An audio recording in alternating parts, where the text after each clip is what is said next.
आप लोगों को नहीं पता देश में इलेक्शंस हैं? युवाओं के क्या मुद्दे हैं? आज प्रधानमंत्री का ही इलेक्शन हो रहा है। बैगन। ऐसे कुछ खास मुद्दे तो है नहीं, पर मैं बीजेपी को फिर से नहीं चाहता हूँ डेफिनेटली।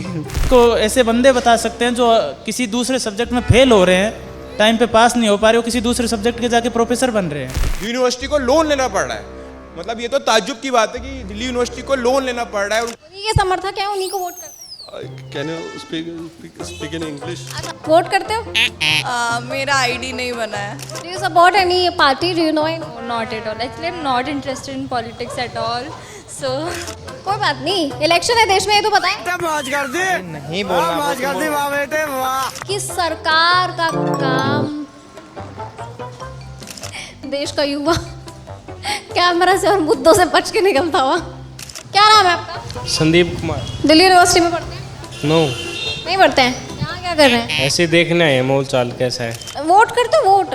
नहीं, मैं भी अच्छा, वोटर नहीं हो अभी? नहीं हूँ। वोटर ही नहीं हो, क्या ही मुद्दा रख के करोगे? देखा आपने लापरवाही का नतीजा है।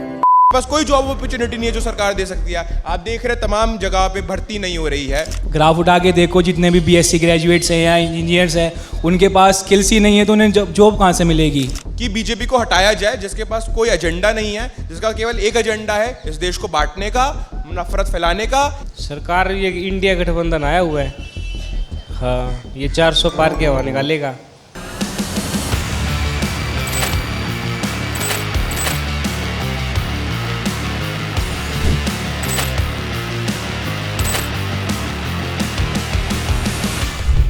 लोकसभा चुनाव की शुरुआत हो चुकी है, पहले चरण का चुनाव भी हो चुका है। आज हम मौजूद हैं दिल्ली यूनिवर्सिटी के बाहर। दिल्ली में 25 मई को वोटिंग होनी है, लेकिन दिल्ली के जो यंगस्टर्स हैं, इन यूनिवर्सिटीज़ के जो युवा नेता कहलाते हैं, उनका क्या मुद्दा है इस चुनाव में, आज वही जानने के लिए दिल्ली यूनिवर्सिटी में आए हैं। छात्रों से जानने की कोशिश करेंगे कि इस चुनाव में उनके क्या मुद्दे हैं, क्या वो सोचते हैं। आखिरकार कल के नेता हैं तो जानना तो बनता है। तो चलिए शुरू करते हैं। युवाओं के क्या मुद्दे हैं? तो चुनाव को लेके युवाओं के कोई मुद्दे हैं या फिर? युवाओं के बहुत सारे मुद्दे हैं यहाँ पे। जो बेसिकली यहाँ के जो युवा हैं वो तो अपना वो पहली बार, मैक्सिमम बच्चे जो हैं वो पहली बार मतदान कर रहे हैं, तो उनको चाहिए सुरक्षा, उनको चाहिए रोज़गार, जो after graduation after post graduation उनको रोज़गार मिले। अभी तो हम लोग जहाँ देख रहे हैं बीजेपी कर रही है, बीजेपी है सरकार में तो बीजेपी ही दिख रही है, दूसरी सरकार को देखा नहीं गया है अभी काम करते हुए। इन लोगों के पास स्किल्स नहीं है। आप ग्राफ उठा के देखो, जितने भी बीएससी ग्रेजुएट्स हैं या इंजीनियर्स हैं, उनके पास स्किल्स ही नहीं है, तो उन्हें जॉब कहाँ से मिलेगी? आप मेरे को एक वाली बात बताओ। 83% युवा बेरोजगार हैं, बहुत बड़ा नंबर होता है। नंबर तो है, ये वाली बात जानता हूँ। आप एग्जाम्पल के रूप में देख लो, जितने भी इंजीनियर हैं उनसे प्रैक्टिकल करा के देख लो, आधों को तो वही नहीं आता होगा। मतलब एजुकेशन सिस्टम में प्रॉब्लम है। एजुकेशन सिस्टम में बच्चों में भी तो प्रॉब्लम है ना, वो पढ़ना ही नहीं चाहते। सबको बस फ्री जॉब चाहिए, गवर्नमेंट जॉब चाहिए। और टीचर भी ऐसे ही हो चुके हैं बच्चों को देख देख के कि हाँ बच्चों को पढ़ना ही नहीं है, तो हम क्या करें पढ़ा के। कहाँ पढ़ते हैं आप? दिल्ली यूनिवर्सिटी में पढ़ते हैं? तो टीचर्स पढ़ाते हैं? हमारे तो पढ़ाते हैं, क्योंकि हम इंटरेस्ट लेते हैं पढ़ने में। तो मतलब आपकी तो जॉब की गारंटी है? जॉब की गारंटी नहीं कह सकते, पर हाँ कि अच्छी जगह प्लेसमेंट मिल जाएगी। किस पार्टी को सपोर्ट करते हैं? बीजेपी। बीजेपी को सपोर्ट। कुछ और स्टूडेंट से जानते हैं क्या है युवाओं के मुद्दे। कुछ ना कुछ तो नेगेटिविटी सबके अंदर होती है, कोई ना कोई एक। मतलब फिर भी मैं चाहता हूँ कि जो इस बार जो भी गवर्नमेंट है वो उसमें थोड़ी चेंजेस तो हो ही। मैं बीजेपी को फिर से नहीं चाहता हूँ डेफिनेटली, कोई और नहीं चाहता हूँ। आपके कुछ मुद्दे? ऐसे कुछ खास मुद्दे तो है नहीं, पर अभी यहाँ पे दिल्ली में जितनी पढ़ाई हो रही है सही हो रही है। जैसे भाई ने बात की स्किल्स की, तो वही स्किल्स की थोड़ी कमी है इधर। मगर मतलब टीचर्स की गलती नहीं है, यहाँ स्टूडेंट्स की भी गलती है। टीचर्स तो हमें सिखा रही हैं, और बाकी आप स्टूडेंट भी खुद से करेंगे तो बढ़िया है। कोई किसी पार्टी को सपोर्ट करते हो? बीजेपी। तो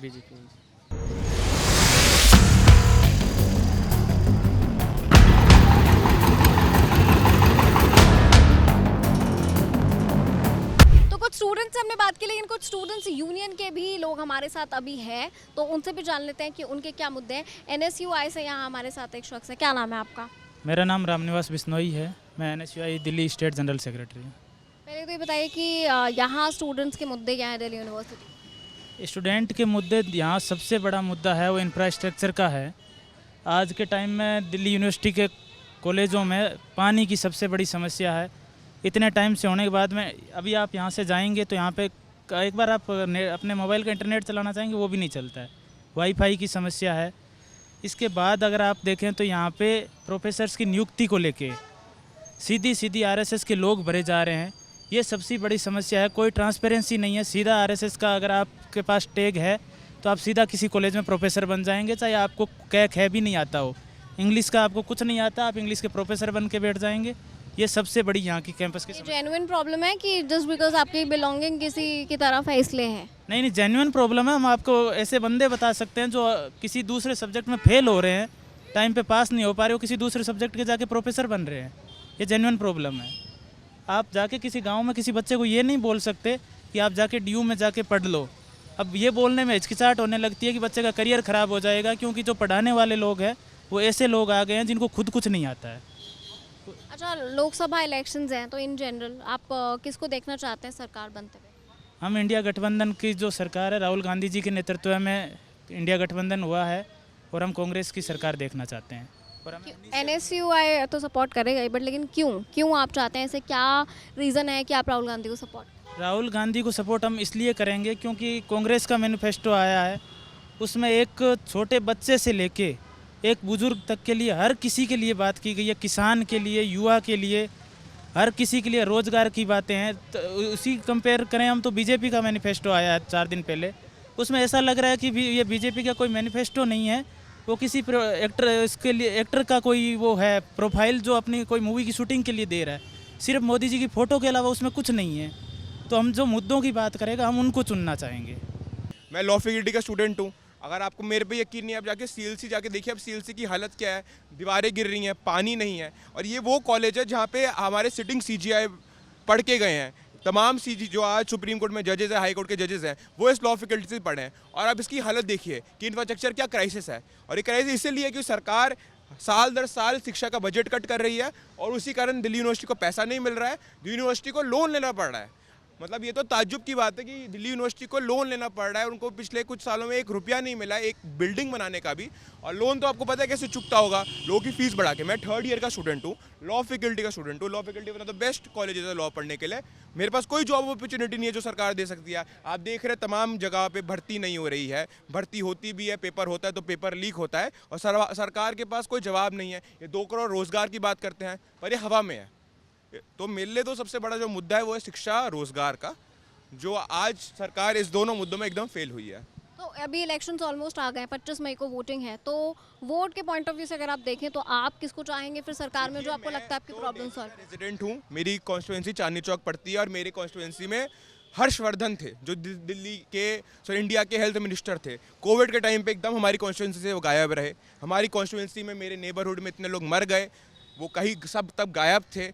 कोविड में हम देख रहे तमाम लोगों ने अपनी जानें खो दी। और ये सब जो लोग मरे हैं ये मर्डर है और इसका जिम्मेदार कोई है तो भाजपा है और भाजपा के हेल्थ मिनिस्टर हैं जिन्होंने कोई काम नहीं किया हेल्थ पे। तो मैं तो अपनी कॉन्स्टिट्यूएंसी में भाजपा से बहुत नाराज़ हूँ, इसलिए वो क्योंकि हर्षवर्धन सबको पता है फेल हो गए हेल्थ मिनिस्टर से, तो उनको हटा दिया गया है। तो नए भी जो लेके आए हैं उनके पास कोई मुद्दा नहीं है। ये 400 पार कहते हैं, सबको पता है कि 400 पार तो आना नहीं। मैं भी सोचा था कि एक दिन 400 पार क्या है, तो मुझे रियलाइज़ हुआ सीट तो 400 पार आएगी नहीं, पर 400 पार अगर उठ जाएगा, पेट्रोल का प्राइस 400 पार जाएगा, तेल का प्राइस 400 पार जाएगा, जो कॉमन कमोडिटीज़ है उसका प्राइस 400 पार जाएगा। इसके अलावा 400 पार कुछ नहीं जाएगा अगर बीजेपी आ जाएगी।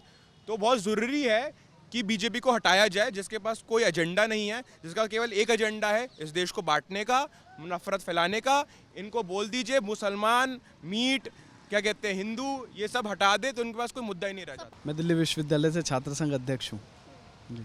तो अब छात्र संघ अध्यक्ष हैं तो युवा के मुद्दे जानने के लिए और कौन बेहतर इंसान हमें मिलेगा? तो क्या मुद्दे हैं इस बार चुनावों में युवाओं के? इस बार युवाओं के मुद्दे तो मेरा मानना ये है कि जहाँ छात्र हित, राष्ट्र हित और देश हित की बात हो, युवा उन्हें वोट करें। और क्योंकि दिल्ली विश्वविद्यालय में फर्स्ट टाइम वोटर ज़्यादा हैं जो अपना पहला वोट देंगे, और मुझे ऐसा लगता है कि जो पहला वोट है वो पहले प्यार की तरह है, तो उसको उतनी लॉयल्टी से छात्र संघ अध्यक्ष होने के नाते मैं छात्रों से सभी से कहना चाहता हूँ कि उसको उतनी लॉयल्टी से छात्र हित, देश हित, राष्ट्र हित के लिए जो काम कर रहा है उसे वोट दें। मुझे ऐसा लगता है कि अभी की जो सरकार है वो बढ़िया काम कर रही है और आने वाले समय के अंदर जिसके मुद्दे ऐसे रहेंगे उसके लिए हमें वोट करना चाहिए। अच्छा, कोई पार्टी जो अभी आपको लगता हो कि हाँ इन मुद्दों पे काम कर रही है और इसको आना चाहिए सेंटर में? आप पार्टी का अगर नाम ले तो मतलब जो काम कर रहे हैं, मोदी जी काम कर ही रहे इस मुद्दे पे। अभी उन्होंने न्यू एजुकेशन पॉलिसी लाई, उसके माध्यम से अभी ड्यू यूनिवर्सिटी में बहुत सारे रिक्रूटमेंट हुए हैं, असिस्टेंट प्रोफेसर आए हैं, बहुत सारे लोग बने हैं। दूसरा जो है सो एजुकेशन का उनका जो पर्पस है वो उसको फुलफिल कर रहे हैं। अच्छा, बहुत सारे उन्होंने यूनिवर्सिटी और भी अलग, जैसे इलाहाबाद में और भी बहुत जगह पे जो है एम्स, कई सारी यूनिवर्सिटी खोली। तो जो स्टूडेंट के मुद्दे हैं उसको पूरा करने के प्रयास में मोदी जी लगे हुए हैं। और स्टूडेंट जो है राष्ट्र को लेकर अगर चले, राष्ट्र, पढ़ाई, सबको, तो हमें जो नज़र आता है कि जो उसको पूरा कर सकते हो मोदी जी पूरा कर सकते हैं, दोनों चीज़ को एक साथ करके। बहुत सारे लोग बात करते हैं रोज़गार की, बेरोज़गारी की। तो देखिए, रोज़गार और बेरोज़गारी वाली जो समस्या, वो आप अगर एलिजिबल होंगे, ये नहीं कि हर कोई सरकारी नौकरी के पीछे भाग रहा है तो उसका तो अलग ध्येय है, पर वो स्टार्टअप की ओर ले की बात कर रहे हैं कि भाई बिजनेस करो, ये करो, जो मदद होगा सरकार कर रही है। पर हाँ, अभी भी बहुत और काम करना है। तो यही उम्मीद रहेगा कि अगर इस बार आए तो और काम करें, जिससे कि और जो युवा आने वाली पीढ़ी है या जो हम लोग हैं, हमारी भविष्य और सुरक्षित हो सके। लॉ पढ़ रहे हैं आप, तो अभी इलेक्शंस होने वाले हैं देश में, पता ही होगा। तो कुछ ऐसे मुद्दे हैं जो यंगस्टर्स के होने चाहिए, कुछ आपको लगता है कि ये एजेंडाज, ये सवाल हैं आपके गवर्नमेंट से या जो भी सरकार आएगी? तो जिसको चुनते हैं उसको नहीं चुन रहे लोग, एक प्रधानमंत्री को चुन रहे हैं। लेकिन जो लोकल मुद्दे हैं वो तो एक सांसद उठाता, और जो सांसद है वो निकम्मे हैं। जैसे I am from Haryana, the सांसद we have, he never visits in the village. I am from a village actually, and he got elected because of the face of the Modi. But when you give too much seats to one government, one party, then it kind of become dictator, whether it's Congress, whether it's BJP. Because Indira Gandhi के समय हमने देखा है, अभी 10 साल से मन रहे हैं, 15 साल और मन जाए तो विपक्ष के नेता जो क्रॉस कर रहे हैं, even half of the Congress is now in BJP, तो और आ जाएंगे। फिर वन पार्टी चाइना वाली डेमोक्रेसी तो हमें चाहिए नहीं है अल्टीमेटली। वोट करते हो? मेरा आईडी नहीं बना है। Do you won't? अभी वी जस्ट टर्न्ड 18, तो अभी हम लोग का वोटर आईडी नहीं बना है। 18 के ही है, सब पेरेंट्स कर देते हैं, तो we don't have any demands as such. Yes, a little bit scared because बहुत सारे लोग एक ही प्रोफेशन के पीछे चले जाते हैं, फिर बेरोज़गारी बढ़ती है। बट देन अगेन कुछ चीज़ें होती है, मतलब अपना एरिया ऑफ इंटरेस्ट खुद को ही पता करना है, that's the thing. Do you have any thoughts? Same, मतलब आजकल जैसे इंजीनियरिंग और डॉक्टर में बहुत भीड़ जा रही है, तो फिर उस चीज़ से अनएम्प्लॉयमेंट तो बढ़ रहा है, तो उसके लिए कुछ तो करना चाहिए गवर्नमेंट को। लाइक बहुत सारे लोग ऐसे ही घूम रहे हैं रोड पे, तो उनको कुछ पता नहीं है। कई लोगों के पास डिग्रीज भी बहुत सारी है, बट उनको जॉब नहीं मिल रही है, तो ये सारी दिक्कतें तो होती हैं। Do you support any party? Do you know any? Not at all, actually I am not interested in politics at all. So तो वोट करना होगा तो किसे दोगे? अभी सोचा नहीं है इतना। चलो, नाइस। क्या नाम है आपका? संदीप कुमार। दिल्ली यूनिवर्सिटी में पढ़ते हैं? नो, नहीं पढ़ते हैं? यहाँ क्या कर रहे हैं? ऐसे देखना है माहौल चाल कैसा है। अच्छा, माहौल देखना है। तो देश में चुनाव है, पता होगा। हाँ पता है। तो युवाओं के कोई मुद्दे हैं? युवाओं का मुद्दा है बेरोजगारी, संकट पे है, पता आपको। तो सरकार से डिमांड है? सरकार तो कर ही नहीं रही कुछ। नहीं कर रही है, तो किसको लेकर आएंगे फिर सरकार? सरकार ये इंडिया गठबंधन आया हुआ है। हाँ, ये 400 पार की हवा निकालेगा। हाँ। मेरा नाम समित गोयल है। दिल्ली यूनिवर्सिटी से हो? नहीं, मैं भी भाई के साथ घूमने आया हूँ। अच्छा, घूमने आ जाते हैं क्या डीयू में लोग? कैंपस में ऐसे ही आए हैं। पहले पढ़े हैं यहाँ? नहीं, ऐसे ही घूमने आए हैं। अच्छा, कैंपस में यहाँ लोग आ जाते हैं घूमने। एम्प्लॉयमेंट रेट बढ़ना चाहिए। किसे सपोर्ट करते हो? मैं अभी फ़िलहाल कांग्रेस। हाँ, सरकार को यंग जनरेशन का, आई मीन एजुकेशन में डेफिनेटली एनईपी आया है, बट आई थिंक उसकी इम्प्लीमेंटेशन बहुत मैटर करती है कि वो कैसे इम्प्लीमेंट होता है। नेक्स्ट इज स्किल डेवलपमेंट, क्योंकि हमारे पास इतनी यूथ पॉपुलेशन है, तो अगर हमारी स्किल डेवलपमेंट पे अगर हम फोकस करें and we can use our young population as a boon और a bane, so I really hope that we skill our young generation and we can use it as a boon. Employment issue काफ़ी है, और आप देखोगे तो मतलब अभी हमारे कॉलेज में ये एक मतलब वो झंडे को लेके पॉलिटिक्स हो रही है, अगर आपको आइडिया हो तो, फैकल्टी ऑफ लॉ में। तो मतलब है मैम, ग्राउंड लेवल पर तो यही है, एम्प्लॉयमेंट को लेके और एजुकेशन को लेके, फैकल्टी को लेके। एजुकेशन केजरीवाल जी ने स्कूल बनवाए थे, उनको अंडर डाल दिया बेचारे को। ये कसूर था उनका, मतलब स्कूल खुलवा दिए, हॉस्पिटल की इनको अच्छी सेवाएं दी उन्होंने, सर्विस गरीब लोगों को। देश की सेंट्रल एजेंसीज हैं, अगर कुछ कार्रवाई कर रही हैं तो कुछ हो सकता है हो। कार्रवाई तो और भी है, केजरीवाल ही थोड़ी थे, स्कूल बनवा दिए तो कार्रवाई कर दी, गलत काम थोड़ी है। मैं एक बात ये भी कहना चाहूँगा, और आपके थ्रू अगर मैम यही वाली बात है तो मैम आप बेसिकली ये देखिए, अगर मैम कोई भी आपने देखा हो, मगर मैम सेंट्रल एजेंसी ने एक भी हम बीजेपी के बंदे को अंदर करा हो मैम, ऐसा तो नहीं ma'am, they are not doing anything corrupt, वो भी कुछ ना तो कर रहे होंगे ना मैम। पे भी ईडी की जांच हो जानी चाहिए। ये वॉशिंग पाउडर इन पे ही मशीन है, एक वॉशिंग मशीन है, जो इनकी पार्टी ज्वाइन करता है उनके सारे पाव धुल जाते हैं। इन पे भी ईडी की जांच हो जानी चाहिए, इन पे क्यों नहीं? पहला तो बेरोजगारी, अनएम्प्लॉयमेंट रेट बहुत ज़्यादा है इंडिया में। उसके बाद से जो जॉब अपॉर्चुनिटीज़ जैसे कि स्टार्टअप कल्चर है, उसके लिए फाइनेंशियल सपोर्ट, क्योंकि सारे लोग इतने फाइनेंशियल मतलब मजबूत नहीं होते, स्ट्रांग नहीं होते, ताकि वो अपने जो स्टार्टअप है उसको फंड कर पाएँ। तो गवर्नमेंट को उसके लिए थोड़ी सी ज़्यादा इनिशिएटिव लेने की ज़रूरत है। यूपी में गोरखपुर में तो काम हो रहा है, अच्छा हो रहा है। योगी जी ने वहाँ काम किया है काफ़ी। किसे सपोर्ट करेंगे आप इस इलेक्शन में?